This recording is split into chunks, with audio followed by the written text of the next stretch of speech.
মালাকুল মউত আল্লাহকে প্রশ্ন করছিলেন, দায়িত্ব তো দিছেন, পুরা করতে হবে, কোনো দ্বিমত নাই। কিন্তু মনে ভাবে মানুষ সারাদিন আমার নামের চর্চা করবে, খালি বলবে এই লোকটার কোনো কাজ নাই, শুধু সারাদিন গাজীপুরে ঘুরতে থাকে, যাকে মনে চায় তাকে উঠায় নিতে থাকে, সারাদিন আমার আলোচনা করবে, মানুষের মুখে মুখে থাকবে। তো আল্লাহ প্রতি উত্তরে বলছিলেন, সাআজআলু লিল মাউতি সাবাবা, আমরা মৃত্যুর কারণ বানায় দিব। ইয়াযকুরু সাবাব ওয়া ইয়ানসা, মানুষ কারণ নিয়ে আলোচনা করবে, তোমার নাম ভুলেও নিবে না।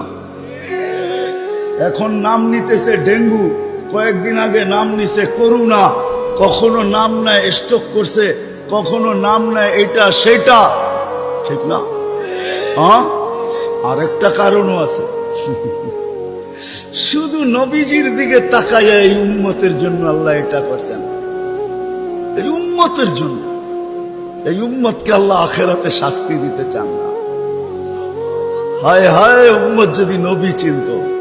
আয়সা পড়ছি অবেলা, তো হাতে সময়ও নাই, আর হইল ওয়াজ মাহফিল, অন্য কিছু হইলে হয়তো ওইদিকে চলে যেতাম। নবীজি শুনানের সময় আমার কাছে এখন নাই। যে উম্মত নবী চিনে না, নবীর কারণেই আমরা পাইছি। এই উম্মতকে শাস্তি আল্লাহ আখিরাতে ইনশাআল্লাহ দিবে না।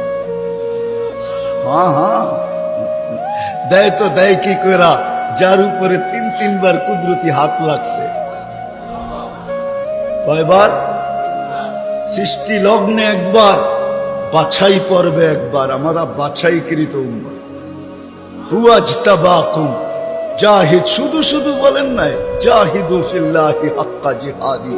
উম্মতে মুহাম্মাদি, আমাকে পাওয়ার জন্য যতটুকু শক্তি আছে সব লাগায় দে না।